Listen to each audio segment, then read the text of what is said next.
சௌத்ரி சார்கிட்ட எப்போது ஃபோன் பண்ணி, சார் ஒரு கதை சொல்லணும். அப்படியா? யாரையா ஹீரோ? ஜீவா. யோ அவனுக்கு ஒரு படம் ஓடாது, நீ வேற. நானே படம் எடுக்கிறதில்ல, அவனுக்கு இதுக்கா கூப்பிட்ற, போங்க வேற யாருக்கா ஹீரோ சொல்லுங்கய்யா. இப்படி வளர்ந்த ஹீரோ அவர். அப்போ இவ்வளோ ஒழுக்கமாக வளர்ந்துருப்பார்.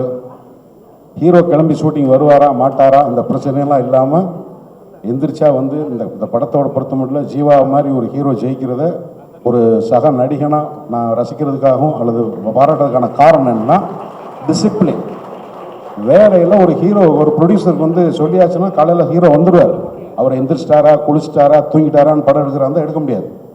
அதனால் இந்த மாதிரி ஹீரோக்கள் இப்போ வந்தால் ஹீரோ தான் கம்மியாக இருக்காங்க. படம் எடுக்கிறதுக்கு ப்ரொடியூசர் இருந்தாலும் டைரக்டர் இருந்தால் டைரக்டர் புது டைரக்டர் நான் சீமான்லாம் கதை சொல்லி அலையும் போது அவர் மேடையில் பேசுகிறது கம்மி. சீமான் பாட்டு பாடி ஆடி டயர்டாகி சாப்பிட்றதுக்கு காசு இல்லாமல் பெட்ரோல் போடுறதுக்கு காசு இல்லாமல் அலைஞ்சு அன்றைக்கி ஒரு 10 ஹீரோ இருந்தாங்க. எப்படியோ வந்துட்டேன். இன்றைக்கி இந்த தலைமுறைக்கு ஹீரோக்கள் கம்மி.